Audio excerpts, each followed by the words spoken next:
Peace, family. Y'all know who it is. It's Bakari Lumumba, back once again, the progenitor of LumumbaSpeaks.com, a Black empowerment initiative where we believe we could gain a competitive advantage by always betting on Black. If you're watching, make sure you hit the subscribe and like button. We are going to have a I believe, rather intriguing, diverse, and robust conversation this evening where we're going to be discussing, does intersectionality help or hurt the Black community? Once again, as I said it before, we're going to be having a robust, intellectually stimulating conversation regarding, does intersectionality help or hurt the Black community?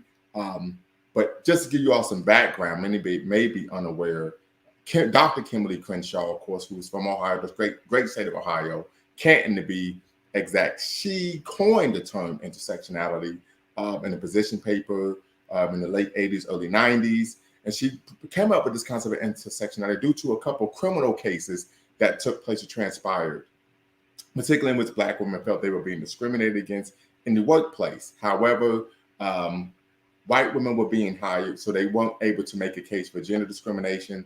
Then, of course, Black men were being hired. They weren't able to make a case for racial discrimination. So she came up with this concept of compound discrimination, I believe. Let me look that up very quickly. This concept of compound, yes, discrimination. And so, of course, intersectionality was birthed. So with that being said, I'm going to play a brief video in which Kimberly Crenshaw speaks on intersectionality, and then we're going to go ahead and get this conversation started. So give me 1 second, family.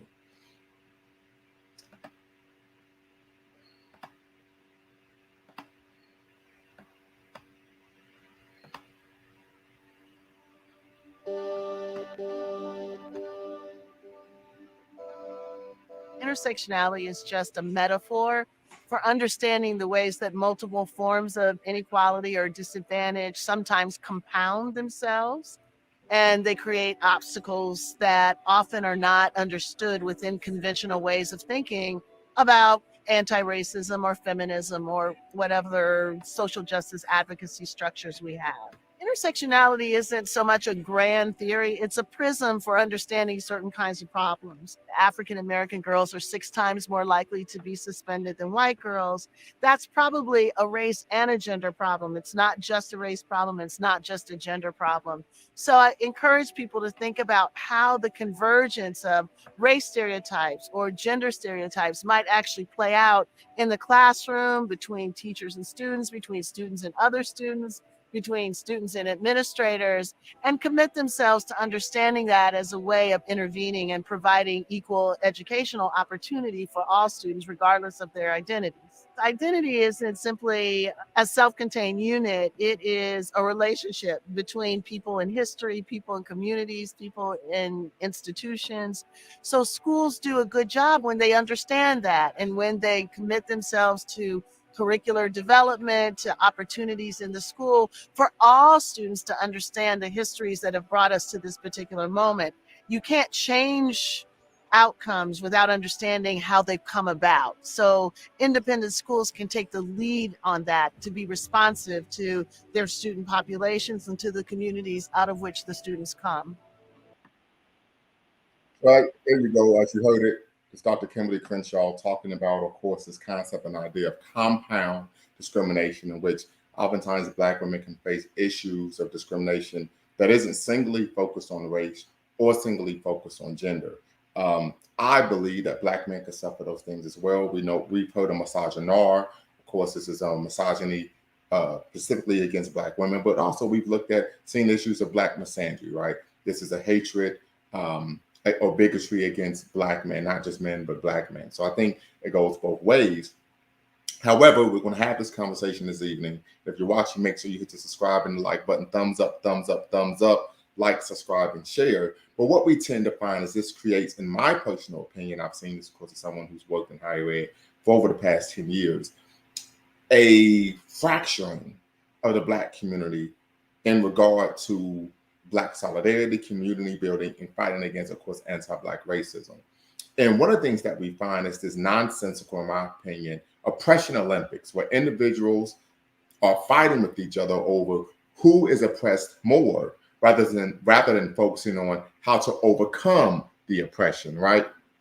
And so this is this is one of the issues that we tend to find as well. But also with the growing salience of intersectionality, which of course is a critical thing mainstay that has its origins in Black feminist discourse. And we know that Kimberly Crenshaw wasn't the only progenitor of course, intersectionality. There are numerous Black women writers and thinkers throughout history, such as Anna Julia Cooper, at the turn of the 20th century, Audre Lorde, Angela Davis, Frances Bell, Patricia Hill Collins, to name a few, who have all articulated a rather provocative and I would even argue audacious stance regarding intersectionality.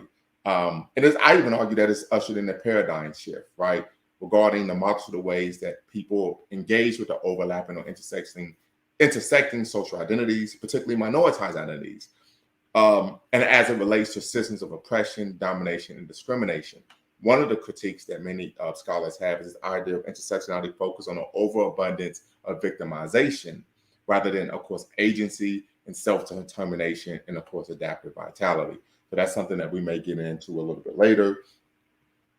But I think one of the major issues, right, when we talk about intersectionality and questioning, has it helped or hurt the Black community, is this fragmented response to Black community building, Black activism, where we've always, unfortunately, I dare say, had some internal issues. But I think this created another internal issue. Not saying that sexuality is necessarily bad, but I think that there needs to be a retooling of how it's disseminated so that we're not fighting with each other, but fighting, of course, for and with each other rather than against each other. So that's my 2 cents. I think I'm going to play another video by Kimberly Crenshaw that really digs a little deeper into the concept and idea of intersectionality. This was a TED Talk that she gave about 6 years ago, 6 or 7 years ago. And I think that this would be a great segue. And then what we're going to do is we're going to open up the lines. I believe the link is in the chat, but then the link is in the description. But then we open it up, put the link in the chat, be to have this conversation. But we're discussing, of course, does intersectionality help or hurt the Black community? And so we're going to start off with Kimberly Crenshaw. This is a excerpt from a TED Talk that she gave about 6 years ago, where she's discussing, of course, intersectionality. So we're going to bring this up. Bear with me, brothers and sisters. If you're watching, make sure you hit the subscribe and like button, hit that notification bell. And as we always like to say, like, subscribe, and share. So here we go. Give me 1 second. Many years ago, I began to use the term intersectionality to deal with the fact that many of our social justice problems like racism and sexism are often overlapping, creating multiple levels of social injustice. Now, the experience that gave rise to intersectionality was my chance encounter with a woman named Emma de Graffenried. I actually read about Emma's story from the pages of a legal opinion written by a judge who had dismissed Emma's claim of race and gender discrimination against a local car manufacturing plant. She applied for a job and she was not hired, and she believed that she was not hired because she was a Black woman. And the argument for dismissing the suit was that the employer did hire African Americans and the employer hired women. The real problem, though, that the judge was not willing to acknowledge was what Emma was actually trying to say, that the African Americans that were hired, usually for industrial jobs, maintenance jobs, were all men. And the women that were hired, usually for secretarial or front office work, were all white. Only if the court was able to see how these policies came together would he be able to see the double discrimination that Emma de Graffenried was facing. But the court refused to allow Emma to put two causes of action together to tell her story because he believed that by allowing her to do that, she would be able to have preferential treatment. She'd have an advantage by being able to have two swings at the bat when African American men and white women only had one swing at the bat. But of course, neither African American men or white women needed to combine a race and gender discrimination claim to tell the story of the discrimination they were experiencing. Why wasn't the real unfairness law's refusal to protect African American women simply because their experiences weren't exactly the same as white women and African American men? Rather than broadening the frame to include African American women, the court simply tossed their case completely out of court. So first of all, Black women weren't allowed to work at the plant. Second of all, the court doubled down on this exclusion by making it legally inconsequential. And to boot, there was no name for this problem. And we all know that where there's no name for a problem, you can't see a problem. And when you can't see a problem, you pretty much can't solve it. Many years later, I'd come to recognize that the problem that Emma was facing was a framing problem. The frame that the court was using to see gender discrimination or to see race discrimination was partial and it was distorting. For me, the challenge that I faced was trying to figure out whether there was an alternative narrative, a prism that would allow us to see Emma's dilemma, a prism that would allow us to rescue her from the cracks in the law, that would allow judges to see her story.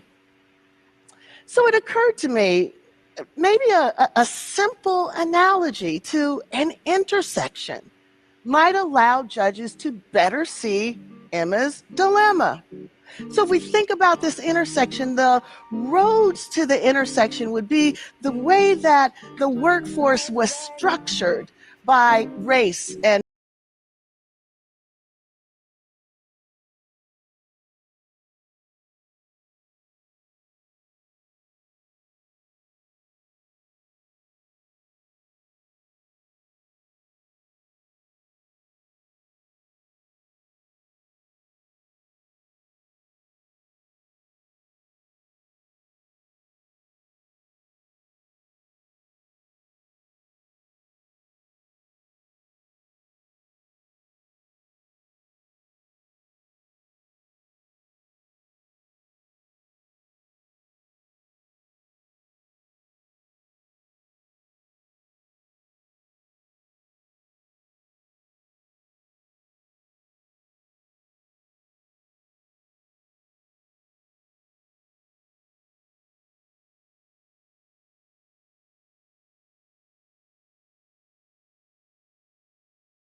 So there you have it, family.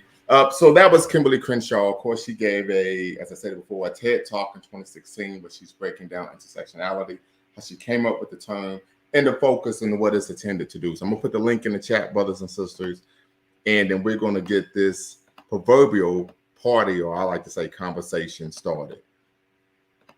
And of course, so the link is in the chat, and we're asking the question, of course, does intersectionality help or hurt the Black community? If you're watching, make sure you hit the subscribe, like button, and notification bell. Subscribe, like, share. We're looking to have a robust conversation regarding does intersectionality help or hurt the Black community? I, like many scholars, would argue that yes, it's made some rather brilliant, it's illuminated a number of issues that Black women face. And in fact, there's even a good book on this topic. Hold on, let me share this book for you all to see. I actually have this book here. It's called But Some of Us Are Brave. Okay, all the women are white, all the Blacks are men. This is But Some of Us Are Brave, Black Women Studies. I actually have the book, so I can grab it right behind me. So if you're looking to really engage in, of course, Black women studies, there's even Black masculine studies now. Definitely check this book out. It's a really good read.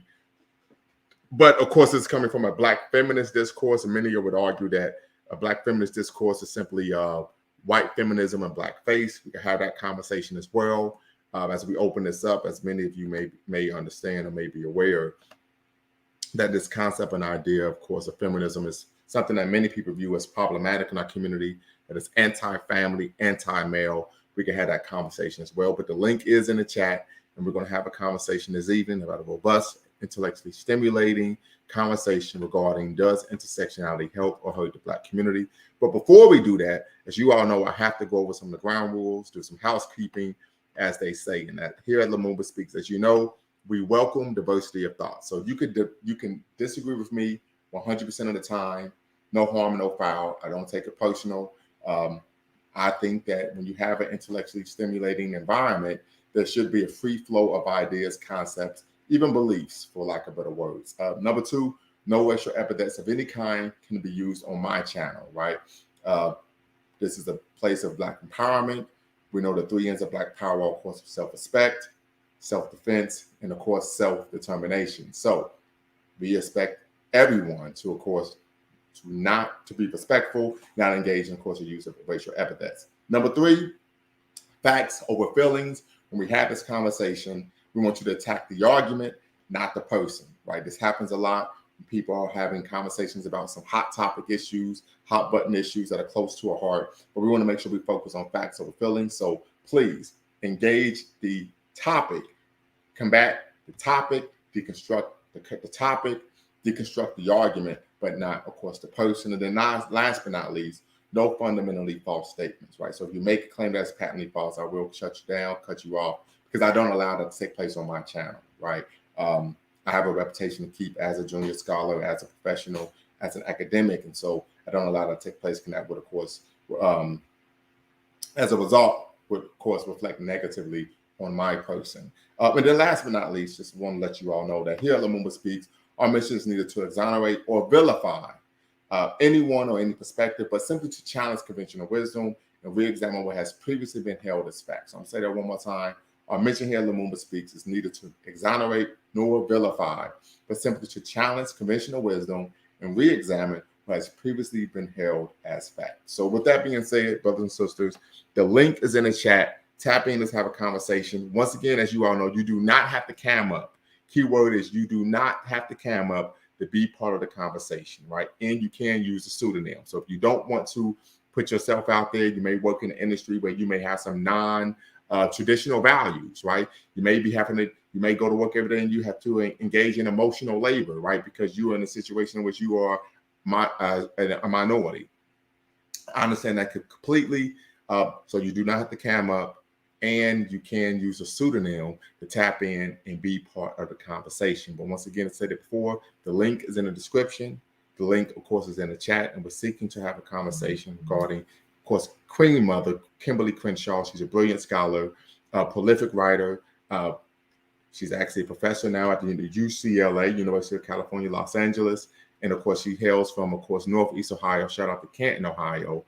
But we're seeking to have a conversation regarding the rather provocative question, does intersectionality help or hurt the Black community? So give your perspective. We can even open the conversation up a bit to talk about Black feminism, Black feminist discourse, misogyny, and even, I guess, we can even touch on misandry, Black misandry a little bit as well. So once again, the link is in the chat, brothers and sisters. Tap in. Let's be part of the conversation as we engage in the rather provocative question this evening.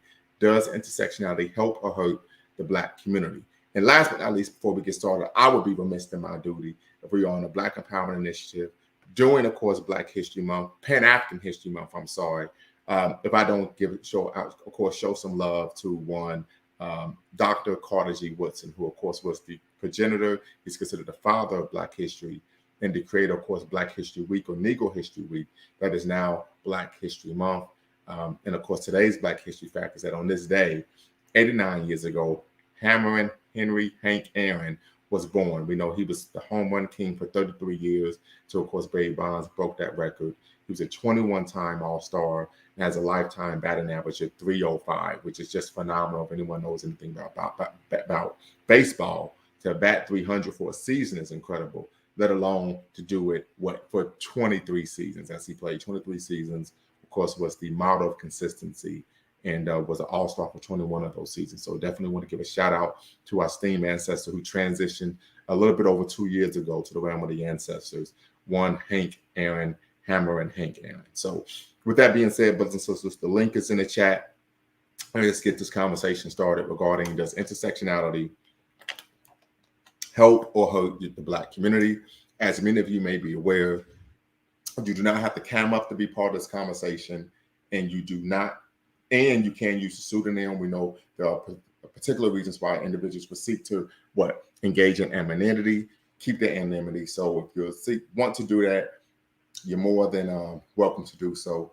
Definitely looking forward to have some brothers and sisters tap in and be part of the conversation as we seek to ask the question, does intersectionality help or hurt the Black community? So make sure you tap in, brothers and sisters. As I stated before, I gave my perspective. I think intersectionality has done a brilliant job of actually highlighting some of the issues that, of course, Black women face. But I do think intersectionality, in my personal opinion, can expand to Black men as well. That tends not to happen. If you work in the academy, anytime intersectionality is brought up, it's typically only centered on women's experiences, even if men do apply. Because a Black queer man, Black men who are fathers, Black men who are disabled, whatever you want to get into, but it doesn't tend to apply. So that is something I think could be a bit problematic. But as I said it before, I think the major issue that we tend to find with intersectionality in terms of the harm that it does to the Black community is that it's unfortunate that oftentimes individuals who have, of course, ascribed to this idea of intersectionality, we find them engaging in the oppression Olympics, right? Fighting with other Black people about who has it worse. And I think that, of course, is unbecoming, it's nonsensical, and actually does damage, right? Because now there's a focus on who's suffering more rather than how to overcome and alleviate the suffering, or overcome the suffering, or become victorious over the predicaments that we are in. So once again, brothers and sisters, the link is in the chat. Hope you all can tap in, be part of the conversation where we're asking the rather provocative question, audacious question, right? Particularly someone as myself who works in the industry that I work in. Does intersectionality help or hurt the Black community? As I stated before, you do not have to cam up to be part of the conversation, and you can use a pseudonym. We do know that there are a number of individuals who may want to protect their identity for a myriad of reasons. They may have some non-traditional views that, of course, would not be kosher, as they like to say, in the work environment. So we definitely don't want anyone to tap in and believe, or there'd be a fear that this would cause them harm in terms of the employment sector when it comes to their livelihood. But of course, this is a place for intellectual exchange. And so we're looking to have a conversation. I hope some sisters can tap in as well, particularly some sisters who are cognizant and rather knowledgeable of this concept and idea of intersectionality. As I said it before, it is a critical theory mainstay. Intersectionality is a core tenet of critical race theory. And we do know it's also a core tenet and mainstay in what Black feminists thought. And as I stated before, we can, of course, open the conversation up to, of course, discuss Black feminist thought. And so we're looking to do that. Definitely want some brothers and sisters to tap in. And we hope that will be sooner rather than later. So once again, the link is in the chat. The link is in the description. We're asking the question, does intersectionality help or hurt the Black community? As I stated before, my forthcoming dissertation touches on intersectionality. It's actually entitled On Intersectional Ground, Examining the Efficacy of Black Cultural Centers in the Age and the Era of Intersectionality. And one of the questions that we're asking, or seeking to, of course, ask in that dissertation is, does intersectionality help or hurt the Black community, particularly Black cultural centers, right? What we tend to find, unfortunately, is that public institutions, higher education in general, tends to be a staunchly leftist space, right? So people come, they explore different identities, they engage in behaviors and ideas, engage ideas and even behaviors that they may not have done, engaged in if they were not, of course, having the privilege of attending institution of higher education. However, with that said, what we tend to find, unfortunately, is that there is a push, right, to, of course, demonize Black men, to view all men, of course, as oppressors. Many view that as problematic, and see it as a fracturing of Black, of course, the Black community, particularly in higher ed, but we can even argue and extrapolate that to, of course, off campus as well. So those are some things we're going to seek to interrogate in my dissertation. But with that being said, brothers and sisters, the link is in the chat. So let's have this conversation regarding, does intersectionality help or hurt the Black community? Tap in, share your perspective. As I said it before, you do not have the cam up. I repeat, you do not have the cam up. Then, of course, as you all are aware, if you are not new to the channel, you can use a pseudonym to protect your identity. We do know that for a multitude of reasons, many may not want to, of course, go on camera or share their actual person. They may have some non-traditional values, may have some talking points or beliefs that are rather unbecoming to their employers, right? And this happens for a multitude of reasons. If one is working at a Christian institution, it may be best to not articulate that you are an atheist, right? So these type of things are just something that needs to be considered. And so with that being said, you do not have to cam up and you can use a pseudonym. But we're seeking to have a robust conversation this evening regarding, of course, does intersectionality help or hurt the Black community? Given my perspective, would love for you all to tap in and share your perspective as well regarding, of course, this brilliant theory that, of course, was coined by one Kimberly Crenshaw, who, of course, from Northeast Ohio.